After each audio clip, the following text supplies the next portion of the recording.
नमस्कार दोस्तों, study with पवन प्रदीप में आप सब लोगों का स्वागत है। चर्चा की जाएगी कक्षा 7 हमारा अतीत का पाठ नंबर 6, जिसके बारे में हम चर्चा कर चुके हैं। उसके अभ्यास प्रश्नों पर आज चर्चा की जाएगी। जैसे कि आप लोग जानते हैं, हमारे इस YouTube चैनल के माध्यम से प्रतिदिन कक्षा 6 से 12 तक के NCERT किताबों के आधार पर चर्चा की जाती है। उसी क्रम में आज हम देख रहे हैं कक्षा 7 हमारा अतीत का पाठ नंबर 6 के अभ्यास प्रश्नों पर हम चर्चा करेंगे। आइए चर्चा शुरू करते हैं। रिक्त स्थानों की पूर्ति करें। क राज राजेश्वर मंदिर डॉट डॉट में बनवाया था। 11वीं सदी में राज राजेश्वर का मंदिर बनवाया गया था। उसके बाद ख देखें हम, अजमेर सूफी संत डॉट डॉट से संबंधित है। ख्वाजा मोइनुद्दीन चिश्ती से संबंधित है। अजमेर ख्वाजा मोइनुद्दीन चिश्ती की दरगाह है। अजमेर में हम्पी विजयनगर साम्राज्य की राजधानी थी। आप लोग लिख सकते हैं, विजयनगर साम्राज्य की राजधानी हम्पी थी। हॉलैंड वासियों ने आंध्र प्रदेश में मसूलीपट्टनम पर अपनी बस्ती बनाई। इस प्रकार से आप लोग इन्हें यहाँ पर भर सकते थे। प्रश्न नंबर 2 यहाँ पर है, हम राज राजेश्वर मंदिर के मूर्तिकार स्थापित का नाम शिलालेख पर जानते हैं। बिल्कुल सही है। राज राजेश्वर मंदिर के मूर्तिकार ने अपने नाम को यहाँ पर स्थापित किया था या लिखा था। सौदागर लोग काफिले में यात्रा करने की बजाय अकेले यात्रा करना अधिक पसंद करते थे। यह बिल्कुल गलत है। काबुल प्रश्न गौ है दूसरे का कि काबुल हाथियों के व्यापार का मुख्य केंद्र था। यह भी गलत है। और प्रश्न घ था, सूरत बंगाल की खाड़ी पर स्थित एक महत्वपूर्ण व्यापारिक पत्तन था।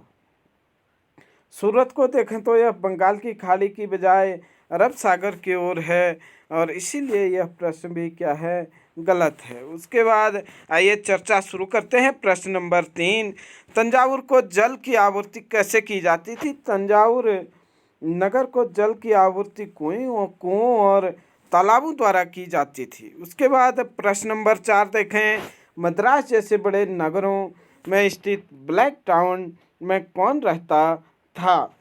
ब्लैक टाउन भारतीय व्यापारी, शिल्पकार, औद्योगिक मजदूर एवं अन्य क्षेत्रों में काम करने वाले मजदूर तथा कर्मचारी रहा करते थे। ब्लैक टाउनों में भारतीय व्यापारी हैं, शिल्पकार हैं, औद्योगिक मजदूर हैं और अन्य क्षेत्रों के जो मजदूर होते थे वो रहा करते थे। प्रश्न नंबर 5 देखें कि आपके विचार में मंदिरों के आसपास नगर क्यों विकसित हुए? जैसे कि हमने पाठ के चर्चा के दौरान देखा, मंदिर के कर्ता धर्ता मंदिर को व्यापार एवं साहूकार, मंदिर का जो धन होता था उसे व्यापार एवं साहूकारी में लगाते थे। नंबर 2, धीरे धीरे समय के साथ बड़ी संख्या में पुरोहित, पुजारी, कामगार, शिल्पी, व्यापारी आदि मंदिर तथा उसके दर्शनार्थियों एवं तीर्थयात्रियों की आवश्यकताओं को पूरा करने के लिए मंदिर के आसपास बसते गए।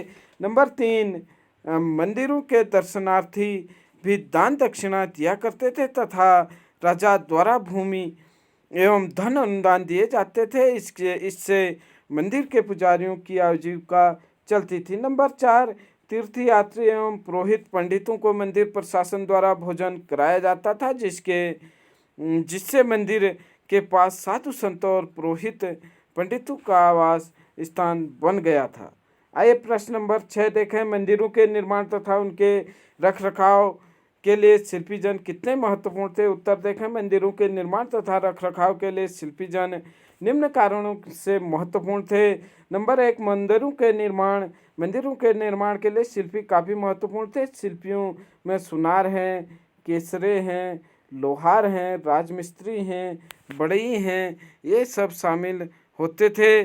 शिल्पकार मंदिरों को सुंदर बनाने में काफ़ी महत्वपूर्ण भूमिका निभाते थे। शिल्पकार ही मंदिरों के विभिन्न भागों को निर्मित करते थे। मंदिरों को कलात्मक रूप से सजाने का कार्य शिल्पकार ही करते थे। उसके बाद आगे देखें प्रश्न नंबर 7, लोग दूर दूर के देशों प्रदेशों से सूरत क्यों आते थे? सूरत नगर लोगों के लिए दूर दूर सूरतनगर में लोग दूर दूर से आने का कारण क्या था? सूरत अरब सागर के तट पर एक स्थित बंदरगाह था, जहां पश्चिमी एशिया के देशों के साथ व्यापार होता था। नंबर दो चीज, सूरत को मक्का का प्रस्थान द्वार भी कहा जाता था, क्योंकि यहाँ से बहुत से हज यात्री जहाज से रवाना होते थे। नंबर तीन, सूरत शिल्प उद्योग का प्रमुख केंद्र था, जिससे काफ़ी संख्या में लोगों को रोजगार मिला हुआ था। नंबर चार, सूरत व्यापारिक नगर था, जहाँ पर कई वस्तुएं थोक और फुटकर बाजार के रूप में मिल जाती थी। कई वस्तुएं मतलब थोक और फुटकर के रूप में मिलती थी। प्रश्न नंबर आठ, कि कलकत्ता जैसे नगरों में शिल्प उत्पादन तंजावुर जैसे नगरों के शिल्प उत्पादन से किस प्रकार भिन्न था? यहाँ पर उत्तर देख सकते हैं कि तंजावुर कलकत्ता से पहले नगर के रूप में विकसित हो गया था, इसलिए तंजावुर में शिल्प का उत्पादन कलकत्ता से पहले शुरू हो गया था। दोनों नगरों के शिल्प उत्पादन में काफ़ी भिन्नता थी। नंबर एक, कलकत्ता मुख्यतः शिल्प उत्पादन में सूती वस्त्र है, रेशमी व जूट उत्पादन तक सीमित था, जबकि तंजावुर में सूती वस्त्रों के अतिरिक्त कांस्य मूर्तियां हैं, धातु के दीपदान हैं, मंदिरों के घंटियां हैं, आभूषणों आदि का निर्माण बड़े पैमाने पर होता था, क्योंकि तंजावुर एक मंदिर नगर था। प्रश्न नंबर 9, इस अध्याय में वर्णित किसी एक नगर की तुलना आप अपने परिचित किसी कस्बे गांव से करें। क्या दोनों के बीच कोई समानता या अंतर है? आप देख सकते हैं सूरत की अगर हम बात करें तो सूरत एक व्यापारिक नगर है। यहाँ पर लोगों को आवश्यकता की अधिकांश वस्तुएं प्राप्त हो जाती हैं, जबकि हम टोकरी गया बिहार की बात करें, टेकारी एक छोटा सा कस्बा है जो ग्रामीण क्षेत्रों की आवश्यकताओं की पूर्ति करता है। नंबर दो, सूरत एक महानगर है जिसकी आबादी 28 लाख से अधिक है। टेकारी की आबादी लगभग 20,000 से भी कम है। नंबर तीन, सूरत एक औद्योगिक प्रशासनिक व्यापारिक नगर के रूप में विकसित हो चुका है। नंबर तीन, टेकारी ग्रामीण क्षेत्र का एक प्रखंड है। आइए देखें कि क्या है प्रश्न नंबर 10। प्रश्न नंबर 10 यहाँ पर देखें कि सौदागरों को किन किन समस्याओं का सामना करना पड़ता था। आपके विचार से क्या वैसे कुछ समस्याएं आज भी बनी हुई हैं? सौदागरों की निम्नलिखित समस्या थी। नंबर एक, व्यापारियों को अनेक राज्यों तथा जंगलों से होकर गुजरना पड़ता था, इसलिए वे आमतौर पर काफिले बनाकर एक साथ यात्रा करते थे। नंबर दो, सौदागर अपने हितों के लिए व्यापार संघ गिल्ड बनाते थे। नंबर तीन, उन्हें विभिन्न प्रकार के कर चुकाने पड़ते थे। नंबर चार, प्राचीन व मध्यकाल में यातायात के रूप में बैलगाड़ी, घोड़ा गाड़ी, नावें आदि प्रमुख थे, अर्थात यातायात के साधन भी पर्याप्त मात्रा में नहीं थे। वर्तमान समय में भी सौदागरों को व्यापार संघ बनाने पड़ते हैं, उन्हें विभिन्न कर चुकाने पड़ते हैं, व्यापार के लिए दूर दूर तक यात्राएं करनी पड़ते हैं, लेकिन आवाजाही के लिए परिवहन की व्यवस्थाएं इस समय उचित हैं, काफ़ी विकसित हैं, हम कह सकते हैं। इसके बाद हम देखेंगे पाठगत प्रश्न, जो हमने दो चर्चाओं के माध्यम से जो प्रश्न पाठ के चर्चा के दौरान आए थे उन पर चर्चा करेंगे। आपके मत से लोग तंजावुर को एक महान नगर क्यों मानते थे? पेज नंबर 76 में यह प्रश्न पूछा गया था। चोल शासकों की राजधानी थी तंजावुर। तंजावुर चोल शासकों की राजधानी थी। वर्ष में 12 महीने बहने वाली कावेरी नदी इस सुंदर नगर के पास से बहती है। इस नगर में सुंदर और भव्य ऐतिहासिक इमारतों का निर्माण हो चुका था। इस नगर में मंदिरों के अलावा अनेक राजमहल हैं, जिसमें कई मंडप बने हुए हैं। राजा लोग इन मंडपों में अपना दरबार लगाते थे।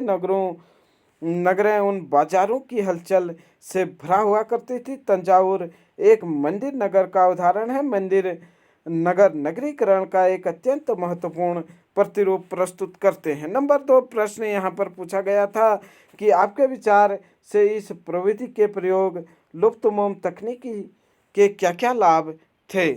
यह पूछा गया था पेज नंबर 77 पर।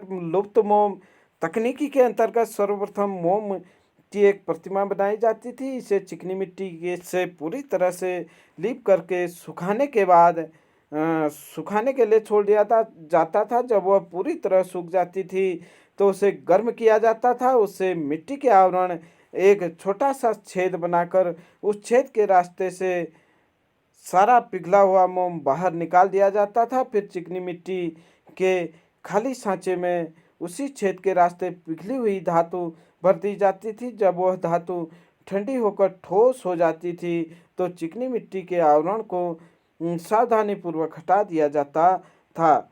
इस विधि से किसी भी प्रतिमा को सस्ता और सुंदर बनाया जाता था। इस प्रतिमा में काफ़ी चमक भी होती थी। प्रतिमा मिट्टी और मोम के बने होने के बावजूद भी काफ़ी मजबूत होते थे। उसके बाद देखें प्रश्न नंबर 3 क्या पूछा गया था यहाँ पर। आज बाजार पर लगने वाले करों के बारे में कुछ और जानकारी प्राप्त करें। पेज नंबर 79 में यह प्रश्न पूछा था। इन्हें कौन इकट्ठा करता है, वे किस प्रकार वसूल किए जाते हैं और उनका प्रयोग किस काम के लिए होता है। बाजार में लगने वाले कर बिक्री कर हैं। इन्हें सरकार के आयकर विभाग के अधिकारियों और कर्मचारी वसूल करते हैं। ये कर विक्रेताओं से वसूल किए जाते हैं। इन करों का प्रयोग प्रशासनिक कार्यों, विकास कार्यों और लोक कल्याण कार्यों के लिए किया जाता है। इसके साथ साथ 2 प्रश्न और पूछे गए थे यहाँ पर कि आपके विचार में हम्पी नगर किलेबंद क्यों था। पेज नंबर 83 में हम्पी नगर विजयनगर साम्राज्य की राजधानी थी।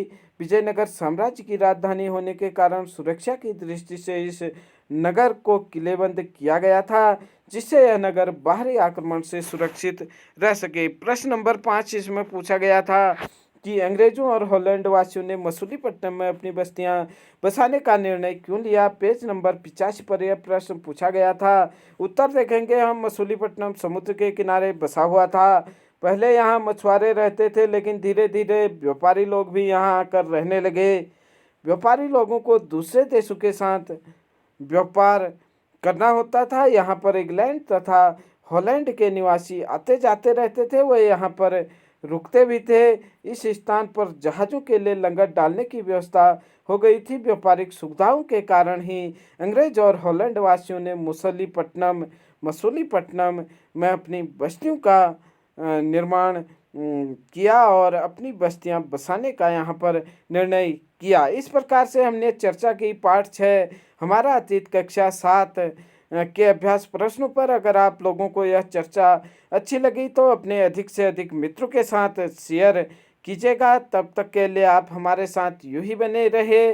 मिलते हैं जल्द ही आपको अगले वीडियो में। जय हिंद, जय